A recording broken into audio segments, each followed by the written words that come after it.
Imagine discovering the exact meeting where your career quietly ended and realizing it already happened. The mistake was small, embarrassingly small. A misrouted calendar invite. No confidential documents, no passwords. Just a meeting link sent to the wrong person. That person was Daniel Croft. Daniel had worked at Northway Logistics for 11 years. Operations, mid-level management, reliable, invisible in the way companies like most. The invite arrived late in the evening. Subject line, Succession Review, Phase 2. Daniel assumed it wasn't for him. He almost deleted it. But curiosity won. The meeting was scheduled for the next morning. Executive level. No dial-in restrictions. Daniel clicked accept before thinking too hard. The meeting began on time. Cameras off by default. A dozen names Daniel recognized from internal announcements. Senior leadership, HR, finance. No one acknowledged him joining. Daniel stayed quiet. At first, the conversation sounded normal. Talent pipelines, leadership continuity, risk exposure. Then the language shifted. Daniel Croft, stable but nearing plateau. Daniel froze. That was his name. High reliability, someone said. Low growth vector, another added. Good retention risk, said a third. Retention risk. Daniel realized they weren't discussing promotions. They were discussing endings, not firings, transitions. Who would be encouraged to leave? Who would be gently sidelined? Who would never be told why their careers slowed? Daniel watched his own professional life summarized in bullet points. 11 years reduced to probabilities. Then something worse happened. They moved on, as if he were already done. Daniel stayed in the meeting until the end. No one noticed. When it finished, the system asked for feedback. Daniel closed his laptop and sat in the dark, because he had just learned something the company never tried to hide. They reviewed people like inventory, and the only reason no one talked about it was because everyone who mattered already knew. Daniel didn't sleep that night, not because of fear, because his mind kept replaying the tone. Not hostile, not cruel, efficient. That was what disturbed him most. By morning, the meeting already felt unreal, like something overheard through a wall. Daniel told himself it had been a mistake, an accidental glimpse into something not meant for him. He went to work as usual. Nothing had changed. That made it worse. People greeted him normally. Emails arrived on schedule. His calendar filled with the same meetings it always had. No one acted like they had just discussed the expiration date of his career. Daniel tested the waters carefully. He asked his manager, casually, about long-term planning. "Just curious," he said. "How does leadership think about succession?" His manager smiled. "We don't," she said lightly. "We focus on growth." The lie was effortless. Daniel didn't push. Instead, he started paying attention. He noticed how certain people stopped getting invited to key meetings after a while. How roles were quietly redefined. How experienced employees were praised publicly, then slowly isolated from decisions. No demotions, no warnings. Just erosion. Daniel remembered names from the meeting. People he had worked with. People who had trained him. He watched them closely now. One had recently been asked to mentor a replacement who was half her age. Another had been offered a lateral move that sounded generous but stripped him of influence. They all accepted. Why wouldn't they? Nothing was framed as punishment. Daniel began to understand the genius of it. No one was fired for being obsolete. They were thanked until they left on their own. Daniel checked the internal documentation portal late one night. He wasn't looking for secrets, just clarity. Buried deep in a leadership framework was a slide deck titled Workforce Continuity. It wasn't restricted. It didn't need to be. The language was clinical. Identify plateaued contributors early. Reduce emotional disruption through gradual disengagement. Preserve institutional knowledge while transitioning human capital. Human capital. Daniel scrolled slowly. There it was again. His name. Updated. Now tagged as Phase 3. Observe. No action yet, just monitoring. Daniel realized then that the meeting invite hadn't been a mistake. It had been an assumption. They assumed no one outside that room would care, or that if someone did see it, they'd rationalize it the same way leadership had. This was business. Necessary. Daniel tried to talk to a colleague he trusted. He framed it hypothetically. What if a company tracked when people stopped being useful? The colleague shrugged. Every company does, he said. They just don't say it out loud. Daniel asked, Does that bother you? The colleague laughed. Why would it? It's better than layoffs. Daniel went quiet. That was the trap. Compared to something worse, this looked humane. But humane didn't mean honest. Over the next weeks, Daniel noticed subtle changes around him. Not dramatic, just directional. A project he'd proposed was postponed indefinitely. A new hire was assigned to support his team with access Daniel didn't have. His performance reviews stayed positive but vague. Reliable, consistent, valuable. No mention of future. Daniel checked the directory again. Several people from the meeting had shifted status. Active. Advisory capacity. Active. Transitional role. Still employed, still paid, but no longer moving. Daniel understood the full shape of it now. Northway didn't fire people. It outgrew them on purpose. And Daniel's mistake wasn't seeing the meeting. It was realizing that once you know how the process works, you can't unknow where you stand in it. Daniel decided to leave on his own terms. That was the mistake that finally revealed the shape of the trap. He updated his resume carefully. Not dramatically, just enough to reflect experience without desperation. He reached out to 2 former colleagues who had left the company years ago. Both responded quickly. Both were polite. Both conversations ended the same way. Great to hear from you, they wrote. Let's reconnect later. Later never came. Daniel didn't blame them at first. People get busy, lives move on.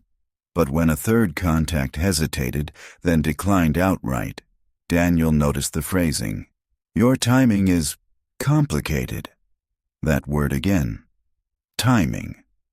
Daniel applied for an external role anyway. A competitor. Same industry. Similar scope.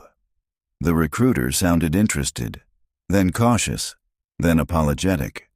Your background is strong, she said, but there are concerns about fit. What concerns? Daniel asked. She hesitated. It's not something I can expand on. Daniel closed the call slowly.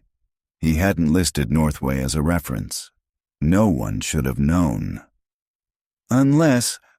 Daniel requested a copy of his HR file. Routine request, completely legal. The response took longer than expected. When it arrived, it was sanitized. Performance reviews, compensation history, training records, nothing else. No notes, no flags. Which meant whatever existed wasn't considered his information. It belonged to the company. Daniel tried a different angle. He asked to be moved internally. A lateral shift. A new challenge. HR smiled. We don't want to disrupt stability, they said. You're valuable where you are. Valuable where you are, not where you could be. Weeks passed. Daniel's sense of urgency grew. He felt himself fading from relevance in real time.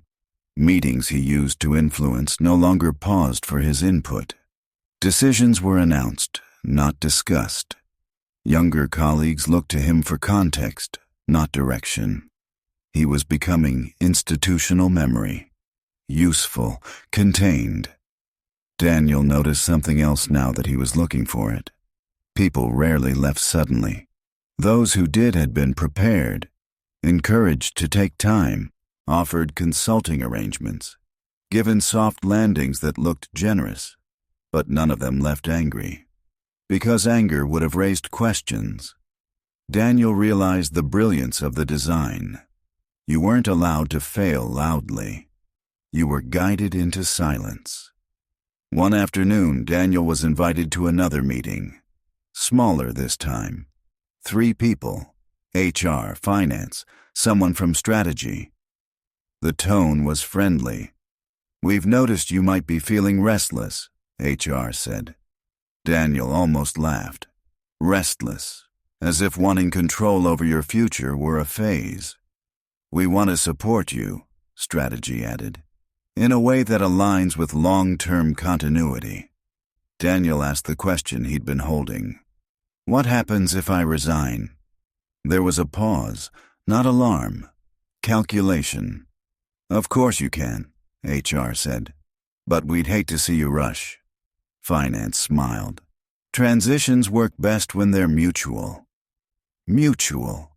Daniel understood then. Leaving wasn't forbidden. It was managed. If he resigned abruptly, the company would respond. Not with retaliation, with containment. References would soften, narratives would blur, doors would quietly close. Daniel wasn't being trapped physically. He was being absorbed reputationally. He thought back to the meeting he'd accidentally joined. How calmly they discussed endings, not as events, as processes. Daniel left the meeting with a strange clarity. The company didn't want him gone yet. It wanted him predictable. And unpredictability wasn't something it punished. It was something it delayed, until it disappeared. Daniel stopped trying to escape quietly. He understood now that silence only made him easier to manage. So he did the one thing Northway didn't expect. He spoke openly, not angrily, not emotionally, factually.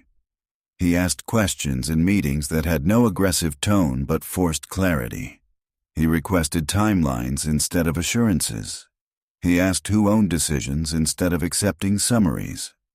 Nothing explosive happened, no confrontation, no warnings. Instead, the room learned how to move around him. Conversations shortened. Follow-ups stopped arriving. Decisions were made before he entered the room. Daniel hadn't been punished. He had been rerouted. A month later, HR invited him for a well-being check-in.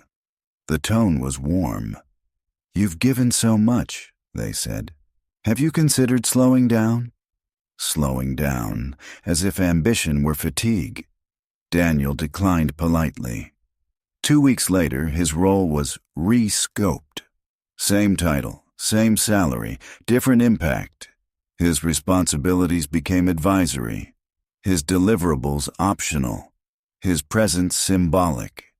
He had been turned into a buffer, someone whose experience absorbed uncertainty so others didn't have to. Daniel realized then why the system hated abrupt exits. If people left suddenly, questions followed. If they stayed too long without relevance, they became examples. And examples taught others when to stop pushing. One evening, Daniel received another calendar invite. Succession review. This time, it wasn't a mistake. His name was on the agenda. He joined the call intentionally. Cameras still off. The tone unchanged. "Daniel has been invaluable," someone said. "But we need to think about continuity." Daniel unmuted himself. "I'm here," he said calmly. Silence. Then a nervous laugh. "This is a leadership discussion," someone replied. "So was the last one," Daniel said. No one argued. They didn't have to, because the truth had already been decided. Daniel left the meeting early. No one stopped him. The next morning he submitted his resignation. Short, professional, no accusations. Northway responded within hours. They thanked him, praised his contributions, offered a transition package to support a smooth exit. Smooth, predictable, safe. Daniel declined the package. That surprised them. For the first time since this began, Daniel saw hesitation, not fear, uncertainty. His last weeks at Northway passed quietly. No farewell party, no speeches, just polite distance. On his final day, Daniel packed his desk alone. He noticed how many people avoided eye contact, not out of cruelty, out of recognition. He had become what they didn't want to imagine themselves becoming. Outside the building, Daniel felt something unexpected. Not relief. Space. Months later, Daniel found work again. Smaller company, less prestige, more friction, and that was the point. People disagreed. Mistakes were visible. Decisions weren't smoothed into inevitability. One afternoon, Daniel received a message from a former colleague at Northway. Short. I saw you left. Was it worth it? Daniel thought for a long time before replying. Yes, he typed, because I left while I could still explain why. He never heard back. Daniel sometimes thought about that first meeting, the one he wasn't meant to see. How calmly they had discussed endings. Not as losses, as logistics. Northway still operated, still profitable, still praised for its culture. People there still believed loyalty would protect them, and maybe it would, for a while. But Daniel carried the final truth with him now. The most dangerous workplaces don't fire you. They keep you. Until leaving feels unnecessary. Until staying feels logical. Until your career ends not with a decision, but with a process. And by the time you realize you're inside it, there's nothing left to resign from. Daniel thought the story was over when he left. That was his second mistake. Northway didn't follow him, didn't call, didn't interfere, which made the silence feel intentional. Months passed, and Daniel settled into his new role. Smaller team, less polish, more disagreements. He welcomed the friction, even when it was exhausting. But occasionally something felt delayed. Emails that went unanswered a little too long. Introductions that stopped short. Conversations that cooled just before turning into offers. Nothing dramatic, nothing provable. Just enough to notice. One afternoon, a hiring manager he'd spoken with openly apologized. You're strong, she said, but there's hesitation. Hesitation about what? Daniel asked. She hesitated herself. About continuity, she said finally. You're seen as transitional. Daniel almost smiled. The word followed him. Weeks later, he ran into a former Northway executive at a conference. They spoke politely, carefully. At the end of the conversation, the executive leaned in and said something Daniel didn't expect. You left early, he said. Daniel frowned. Early? Yes, the man replied. Before the process could finish. Daniel felt a chill. There's a window, the executive continued, as if explaining a technicality. People who exit inside it carry less residue. Residue. Daniel asked, and people who don't? The executive smiled thinly. They become stable. The word landed heavily. That night, Daniel searched Northway again. Public announcements, leadership changes, culture awards, everything looked healthy. But he noticed something subtle. No one senior ever left suddenly. They announced sabbaticals, advisory roles, transitions, always smooth. Daniel finally understood the final layer. Northway didn't just manage endings, it managed narratives after endings. Who left cleanly, who left quietly, who was remembered as valuable, who faded into timing issues. Daniel hadn't escaped punishment. He had escaped completion, and that meant he remained unresolved. One evening, months later, Daniel received an email. No sender name he recognized. No subject. Just one sentence. Some processes don't end when you leave the building. Daniel didn't reply. He deleted it. But the sentence stayed, because it explained everything. Why Northway never rushed exits, why it softened departures, why it preferred people to stay until their edges disappeared. Leaving wasn't the risk. Leaving unfinished was. Daniel looked around his apartment, at a life that was messier, louder, less efficient. And for the first time, he understood the real cost of staying too long in a place like Northway. You don't lose your job. You lose your shape. Your story becomes smoother than your memory. Your ending becomes something other people finish for you. Daniel turned off his phone and sat with the discomfort, because discomfort was proof of something Northway could never fully remove. Friction. And as long as friction remained, the process hadn't won.